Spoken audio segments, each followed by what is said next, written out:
22 నెలలకి మనం పంటకు వెళతాము అనేటువంటిది అనుకుంటే, మొక్కలో మంచి స్టోరేజ్‌ని పెంచాలంటే కేన్ మెచ్యూరిటీ అని అంటాం.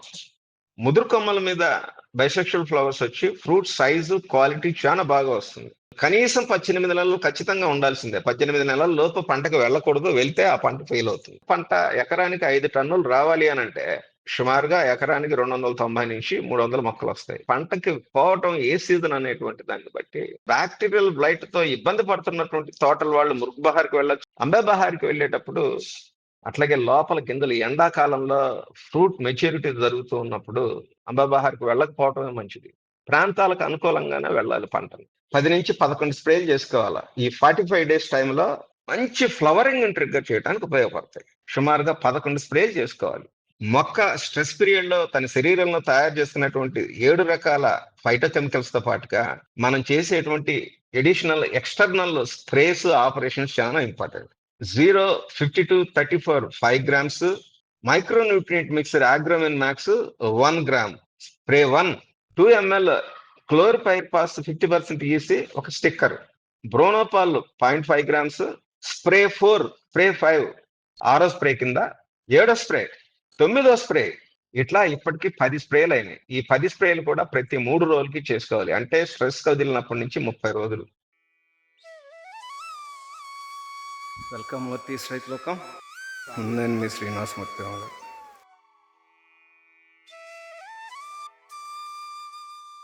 సో ఇట్లా చేసుకొని పంటను పెంచుకొని మనం సుమారుగా 22 నెలలకి మనం పంటకు వెళతాము అనేటువంటిది అనుకుంటే, అంటే ఈ లోపు మనం మొక్కలో మంచి స్టోరేజ్‌ని పెంచాలంటే కేన్ మెచ్యూరిటీ అని అంటాం. బలమైనటువంటి కాండాల్ని తయారు చేసుకోవాలి. కేన్ మెచ్యూరిటీ ఎంత బాగుంటే మనకి పంటకు వదిలినప్పుడు బైసెక్షువల్ ఫ్లవర్స్ అంత బాగా వస్తాయి. ముదురు కొమ్మల మీద బైసెక్షువల్ ఫ్లవర్స్ వచ్చి ఫ్రూట్ సైజు, క్వాలిటీ చానా బాగా వస్తుంది. దానికి కేన్ మెచ్యూరిటీ అంటే స్టోరేజ్ చాలా అవసరం. దీన్ని దృష్టిలో పెట్టుకునే పంట యాజమాన్యాన్ని అనుసరించాలి మనం. ఇట్లా మనం తోటని నాటినప్పటి నుంచి సుమారుగా 22 నెలల పాటు అక్రమమైన integrated pest management, integrated nutrient management అనుసరిస్తూ ఆరోగ్యకరంగా పెంచుకుంటాం. ఇట్లా పెంచుకున్న తర్వాత మొక్కలో మనం కోరుకున్నటువంటి స్టోరేజ్ వచ్చిన తర్వాత, కేన్ మెచ్యూరిటీ స్టోరేజ్ వచ్చిన తర్వాత ఆ తోట యొక్క పరిస్థితిని బట్టి 18 నెలలకైనా పంట వదలొచ్చు. కనీసం 18 నెలలు ఖచ్చితంగా ఉండాల్సిందే. 18 నెలల లోపు పంటకు వెళ్ళకూడదు. వెళ్తే ఆ పంట ఫెయిల్ అవుతుంది. 18 నెలల కాలం అనేటువంటిది కూడా నేను జనరల్‌గా రికమెండ్ చేయను. సుమారుగా 20, 22 నెలల కాలం అనేటువంటిది మంచి స్టోరేజ్‌ని ఇవ్వటానికి సరిపోతుంది. సో, ఈ రకంగా సుమారుగా 22 నెలల వయసులో మనం తోటని రెడీ చేసుకొని, మంచి పోషక యాజమాన్యము, సస్యరక్షణ దీన్ని పెట్టుకున్నప్పటి నుంచి కూడా ట్రైనింగ్ ఇచ్చుకుంటూ ప్రూనింగ్‌తో మొక్కని బాగా తయారు చేసుకొని మంచి కెనోపీ ఉండాలి. మనకు మంచి పంట కనీసం మొదటి పంట ఎకరానికి 5 టన్నులు రావాలి అనంటే, ఖచ్చితంగా దాన్ని మనం మంచి కెనోపీ డెవలప్ చేయాలి. ఇందాక మనం చెప్పుకున్న లేఅవుట్‌లో 15x10 లేఅవుట్‌లో సుమారుగా ఎకరానికి 290-300 మొక్కలొస్తాయి. ఇట్లాంటి మొక్కల్ని ఆరోగ్యంగా పెంచుకొని 22 నెలలకి పంటకు వదిలినప్పుడు ఒక ఎకరానికి మనకి పంట సుమారుగా 5 టన్నులు ఖచ్చితంగా వస్తుంది. హెల్తీగా అంటే మేనేజ్‌మెంట్ సక్రమంగా ఉంటే. ఇలా చేసుకొని మనం మేనేజ్‌మెంట్‌కి పంటకి రెడీ చేసుకోవాలా. 22 నెలల సమయంలో ఈ పంటకు వదులుతున్నాం అని అనుకుంటే, అప్పటిదాకా మంచి స్టోరేజ్‌ని తీసుకొచ్చుకొని, స్ట్రెస్‌కి మనం 22 నెలలకు వదులుతాం. అంటే మనకి ఇది ఏ సీజను అనే దాని గురించి, అంటే పంటకి పోవటం ఏ సీజన్ అనేటువంటి దాన్ని బట్టి, ప్రాంతీయ వారీగా ప్రాంతీయ అనుకూలతలు రిసోర్సెస్ అని అంటాం. రిసోర్సెస్‌ని బట్టి చల్లటి వాతావరణం ఉన్నవాళ్ళు మురుగ్బహార్‌కి వెళ్ళొచ్చు. అట్లాగే బాక్టీరియల్ బ్లైట్‌తో ఇబ్బంది పడుతున్నటువంటి తోటల వాళ్ళు మురుగ్బహార్‌కి వెళ్ళొచ్చు. అది కూడా ఎర్లీగా మురుగ్బహార్‌కి వెళ్తే మంచిది. లేదంటే లేటు ఇట్లా చల్లటి వాతావరణము, అనుకూలత రిసోర్సెస్ అనుకూలత ఉన్నవాళ్ళు అంబే బహార్‌కి వెళ్ళొచ్చు. అంబే బహార్‌కి వెళ్ళేటప్పుడు చల్లటి వాతావరణం ఉండాలి. ఎందుకంటే సన్ స్కార్చింగ్, అట్లాగే లోపల గింజలు ఎండాకాలంలో ఫ్రూట్ మెచ్యూరిటీ జరుగుతూ ఉన్నప్పుడు లోపల గింజలు ఒపాసిటీతో అంటే తెల్లగా మార్కెటబిలిటీకి తినటానికి పనికి రాకుండా ఉంటాయి. కాయ క్వాలిటీ, నాణ్యత ఉండదు. మార్కెట్‌లో అమ్ముకోవడం కష్టమవుతుంది. ఉష్ణోగ్రతలు ఎక్కువగా ఉన్నటువంటి ప్రాంతాల వారు అంబాబహార్కి వెళ్ళకపోవటమే మంచిది. లేదు బ్యాక్టీరియల్ బ్లైట్ ఎక్కువగా ఉండి ఇబ్బంది పడుతున్న వాళ్ళు బ్యాక్టీరియల్ బ్లైట్ నుంచి రివైవ్ చేస్తున్నటువంటి తోటల్ని గ్రో కవర్స్ లాంటి వాటిని ఏర్పాటు చేసుకోగలిగినప్పుడు మాత్రమే అంబాబహార్కి వెళ్ళాలి. సో రిసోర్సెస్ ని బట్టి తోట యొక్క పరిస్థితిని బట్టి అంబాబహార్కి వెళ్ళొచ్చు. అట్లాగే అంతా బాగుంటే గనక వర్షాకాల పంట మృగ్బహార్కి వెళ్ళొచ్చు. లేదు ఆ ప్రాంతపు అనుకూలతను బట్టి మృగ్బహార్కి వెళ్ళలేని వాళ్ళు హస్తబహార్కి వెళ్ళొచ్చు. తోట నాటుకుండే టైంను బట్టి, దాన్ని మనం పంటకు వదిలేటువంటి టైంను బట్టి ఇప్పుడు మనం అనుకున్నటువంటి 3 సీజన్స్ లో వెళ్ళొచ్చు. అంబబహార్, మృగ్బహార్, హస్తబహార్. దీన్నే కొద్దిగా ముందుకు వెనక్కి జరిపినప్పుడు ఎర్లీ లేదా లేట్ అంబెబహార్, మృగ్బహార్, హస్తబహార్ అన్నట్టు ప్రాంతాలకు అనుకూలంగానే వెళ్ళాలి పంటను. సో ఈ రకంగా పంటకు వెళ్ళేటప్పుడు తోటని సిద్ధం చేసుకుంటాం కాబట్టి ఇక అక్కడి నుంచి మనం ఫస్ట్ కనీసం 45 డేస్ మంచి స్ట్రెస్ ఇవ్వాలి దానిమ్మ తోటకి. ఇట్లాంటి స్ట్రెస్ అనేటువంటిది చాలా ఇంపార్టెంట్. కారణం ఏంటంటే ఈ స్ట్రెస్ టైంలోనే దానిమ్మ మొక్కలో కొన్ని రకాల ఫైటో హార్మోన్స్ రిలీజ్ అవుతాయి. ఇంటర్నల్ ఆస్మోలైటిక్ ఎంజైమ్స్ కూడా, అమైనో యాసిడ్స్ కూడా తయారవుతాయి. ఇదే ఆ స్ట్రెస్ తర్వాత మనం పంటని వదిలినప్పుడు, అంటే ఇతరులు అప్లికేషన్ చేసి నీరు ఇచ్చినప్పుడు బైసెక్షువల్ ఫ్లవర్స్ ముందు రావాలా, మేల్ ఫ్లవర్స్ ఎక్కువగా ముందు రావాలా, బైసెక్షువల్ ఫ్లవర్స్ లేట్ గా రావాలా, లేదు మంచి ముదురు భాగంలో రావాలా, కొమ్మ చివరన పట్టుకోవాలా అనేటువంటిది నిర్దేశించుకునేది మొక్క ఈ స్ట్రెస్ పీరియడ్ లో తన శరీరంలో రిలీజ్ చేసుకున్నటువంటి ఫైటో హార్మోన్స్, తర్వాత సెకండరీ బయోకెమికల్స్ మీద ఆధారపడి ఉంటుంది. ఈ సెకండరీ బయోకెమికల్స్ నే ఇంటర్నల్ ఆస్మోలైట్స్ అని అంటారు. అవన్నీ చెప్తాను మీకు. సో మనం ఇచ్చేటువంటి స్ట్రెస్, ఈ స్ట్రెస్ పీరియడ్ లో మనం చేసేటువంటి ఆపరేషన్స్ అనేటువంటిది చాలా చాలా ఇంపార్టెంట్. ఇప్పుడు దాకా మనం చెప్పుకున్నటువంటి ఈ వీడియోలో ఇక ఇదే చాలా ఇంపార్టెంట్. ఇప్పటి నుంచి మనం చెప్పుకునేటువంటి ఈ 7 to 10 minutes అనేటువంటిది చాలా ఇంపార్టెంట్. ఎప్పుడైతే మనం తోటని స్ట్రెస్ వదులుతున్నామో ఇమీడియట్ గా నీటిని ఆపేయాల, ఇరిగేషన్ ఇవ్వకూడదు. మనం కొన్ని స్ప్రేస్ చేసుకోవాలి. సుమారుగా 10 నుంచి 11 స్ప్రేలు చేసుకోవాలా. ఈ 45 days టైంలో 10 నుంచి 11 స్ప్రేలు చేసుకోవాలా. అట్లాగే ల్యాండ్ లో కూడా కొంత ప్రిపరేషన్ చేసుకోవాలా. ఈ స్ప్రేల గురించి మనం చెప్పుకునేటప్పుడు దానికి ముందు ఈ స్ట్రెస్ పీరియడ్ యొక్క ఇంపార్టెన్స్ ఏంటి, ఎందుకు ఇంత ఇంపార్టెంట్ ఈ స్ట్రెస్ పీరియడ్ అనేటువంటి దానిలో మనం డిస్కస్ చేసుకోవాలంటే, టూకీగా మనం స్ట్రెస్ కు వదిలినటువంటి ఈ 45 days టైంలో దానిమ్మలో కొన్ని స్ట్రెస్ హార్మోన్స్ రిలీజ్ అయితే అవి ముఖ్యంగా అబ్సిసిక్ యాసిడ్. ఎప్పుడైతే మనం నీటిని ఇవ్వటం ఆపేస్తామో దానిమ్మలో ఇమ్మీడియట్ గా ఈ అబ్సిసిక్ యాసిడ్ రిలీజ్ అయిపోయి అది మొక్క యొక్క చివరి భాగాలు, కొమ్మలో ఉండేటువంటి చివరి భాగాలు ఆకులలోకి ట్రాన్స్లోకేట్ జరిగి పత్రరంధ్రాలను మూసివేస్తుంది. కారణం ఏంటంటే నీటి ఆవిరిని అడ్డుకోవటం కోసం అని చెప్పి పత్రరంధ్రాలను మూసివేస్తుంది. అట్లాగే ఈ ఎఫ్సిసిక్ యాసిడ్ ఇమీడియట్ గా ఇథిలిన్ గ్యాషియస్ హార్మోన్ ని రిలీజ్ చేస్తుంది. ఈ ఇథిలిన్ హార్మోన్ ఏం చేస్తుందనంటే ఆకులని, పత్రరంధ్రాలని మూసివేయడంతో పాటుగా డిఫోలియేషన్ కు ఉపయోగపడుతుంది. అంటే సహజంగా ఆకురాజు, దానిమ్మ సహజంగానే డెసిడ్యూస్ ప్లాంట్ అని అంటాం, అంటే ఆకురాల్చే గుణం ఉన్నటువంటి మొక్క. ఎప్పుడైతే ఈ స్ట్రెస్ హార్మోన్స్ రిలీజ్ అవుతాయో, ముఖ్యంగా అబ్సిసిక్ యాసిడ్ రిలీజ్ అవుతుందో అది గ్యాషియస్ ఇథిలిన్ హార్మోన్ ని ట్రిగ్గర్ చేస్తుంది. ఈ ఇథిలిన్ హార్మోన్ మొక్కలో ఆకులని, పూతని, మొగ్గలని, పిందులు ఏమన్నా ఉంటే వాటిని డ్రాప్ చేయటానికి, అంటే వదిలేయటానికి ఉపయోగపడుతుంది. తద్వారా ఎనర్జీని సేవ్ చేసుకుంటుంది, నీటి ఆవిరి వృధాన్ని అరికడుతుంది. ఇట్లాంటి అవసరాల కోసం ఇథిలిన్ గ్యాస్ ఎంబడే రిలీజ్ అవుతుంది. మూడోది జాస్మనిక్ యాసిడ్.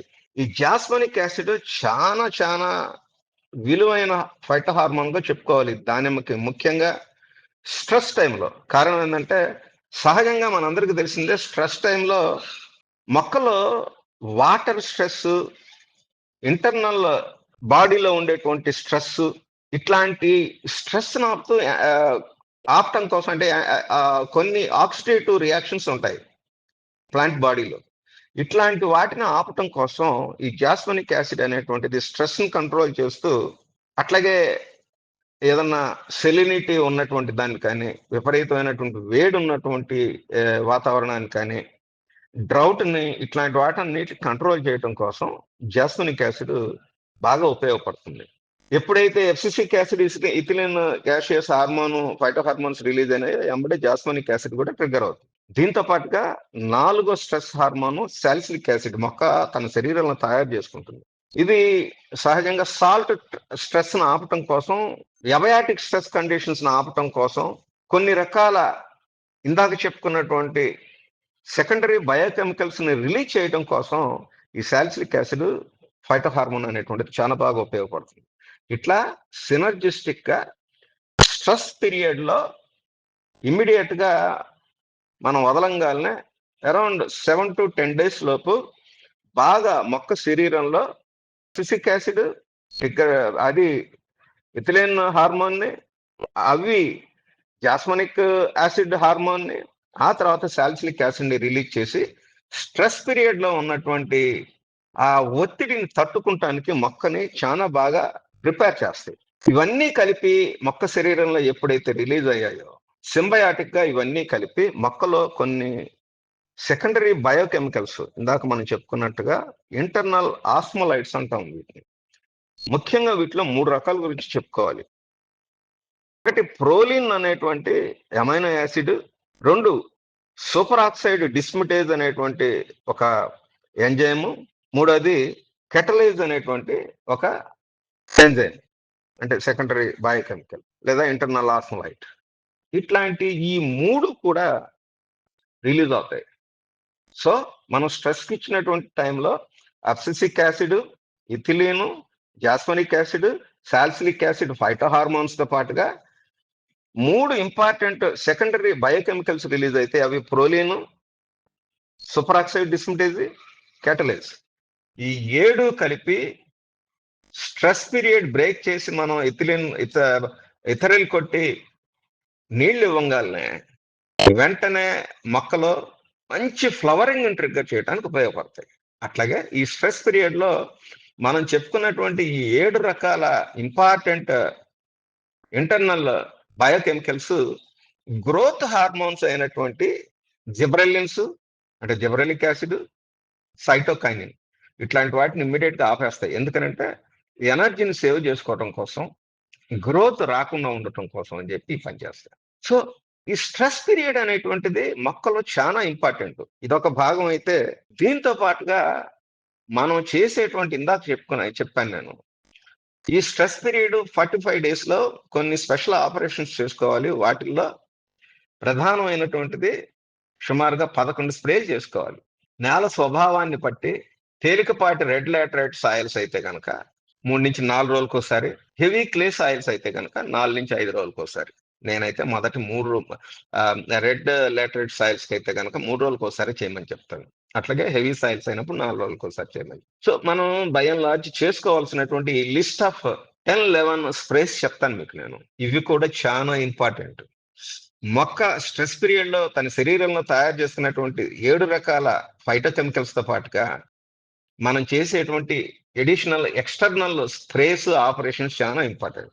వాటి గురించి చెప్పేటప్పుడు మొదటి spray 0-52-34 5 grams, micronutrient mixer Agromin max 1 gram, ఏదన్నా స్టిక్కర్, సిలికాన్ స్ప్రెడర్ స్టిక్కర్ ఏదో ఒకటి కలపండి. Litre water. మామూలుగా చేసేటువంటి స్ప్రే వాల్యూమ్ కన్నా కూడా ఇప్పుడు త్వరగా మొక్క ఆకులన్నీ బాగా తడిసేటట్టుగా స్ప్రే చేయాలి. Spray 1 0-50-35 5 grams, 1 gram of micronutrient mixer Agromin max, ఒక స్టిక్కర్, లీటర్ వాటర్ కలిపి స్ప్రే చేయాలి. 3 రోజుల తర్వాత, ఇప్పుడు నేను చెప్పే స్ప్రేలన్నీ కూడా ప్రతి 3 రోజులకి చేయాలి. రెండో స్ప్రే కూడా 3 రోజుల తర్వాత 0-50-34 5 grams, ఆగ్రమిన్ మ్యాక్స్ 1 gram, ఒక స్టిక్కర్. మొక్క యొక్క స్థితి, తోట యొక్క స్థితిని బట్టి బ్యాక్టీరియల్ బ్లైట్ ఉందా లేదా అనేటువంటి దాన్ని బట్టి, బ్యాక్టీరియల్ బ్లైట్ లేకపోతే లీటర్ కి 3 grams Blitox, 2 ml chlorpyriphos 50% EC, ఒక స్టిక్కర్. లేదు బ్లైట్ ఆనవాళ్ళు ఉంటే మాత్రం బ్రోనోపాల్ 0.5 grams లేదా స్ట్రెప్టోసైక్లిన్ 0.5 grams కలిపి స్ప్రే చేయాలి. స్ప్రే 3. స్ప్రే 4 మళ్ళా 0-50-34 5 grams, 1 gram Agromin max, sticker.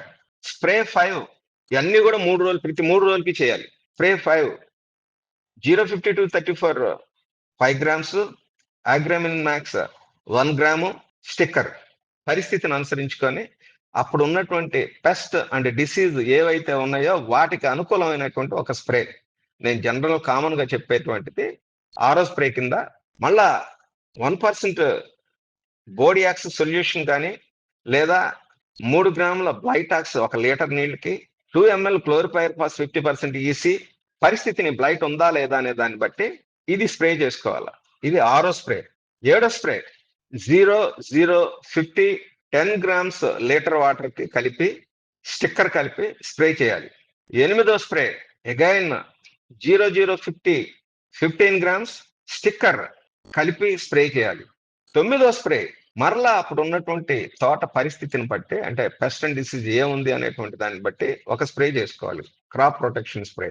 లేని పక్షంలో ఇందాక చెప్పినట్లుగా బ్లైటాక్స్ క్లోరిపైర్ఫాస్ స్టిక్కర్ కలిపి చేసుకోవచ్చు. 10వ spray 0,050 20 grams plus sticker litre water కలిపి స్ప్రే చేయాలి. ఇట్లా ఇప్పటికి 10 స్ప్రేలు అయినాయి. ఈ 10 స్ప్రేలు కూడా ప్రతి 3 రోజులకి చేసుకోవాలి. అంటే స్ట్రెస్ వదిలినప్పటి నుంచి 30 రోజులు. ఇప్పుడు వదిలిన సీజన్ ని బట్టి అనుకూలతను బట్టి అంటే వర్షం వస్తుందా లేదా, మృగ్బహారు ముఖ్యంగా లేదా హస్తబహారు ఇట్లాంటి వాటిల్లో వర్షం వస్తుంది అని అనుకునేటట్లయితే ఈ మధ్య కాలంలోనే ఈ 30 రోజుల వ్యవధిలోనే అనుకూలతను బట్టి ప్రూనింగ్ చేయించుకోవాలి. పంట ప్రూనింగ్, క్రాప్ ప్రూనింగ్ అంటాం. అట్లాంటి ప్రూనింగ్ చేసుకొని రెడీగా ఉంటాం వర్షం పడక ముందే. వర్షం పడుతుంది అని అనుమానం ఉన్నప్పుడు. లేని పక్షంలో 45 రోజుల తర్వాత ప్రూనింగ్ చేసుకోవచ్చు. మనం తీరా 45 రోజులు వెయిట్ చేస్తూ మధ్యలో వర్షం పడిందంటే పడిన కష్టం అంతా కూడా ఇదైపోయి కొత్త ఇగురు వస్తుంది, ఇతరులను కొట్టలేమో, ఇబ్బందులు పడతాం. అందుకని అనుకూలతను బట్టి 45 రోజుల 30 నుంచి 45 రోజుల మధ్యలో ప్రూనింగ్ చేసుకోవటమా లేదా 45 రోజుల తర్వాత ప్రూనింగ్ చేసుకోవటం అనేటువంటిది పరిస్థితి వాతావరణాన్ని బట్టి ఉంటుంది.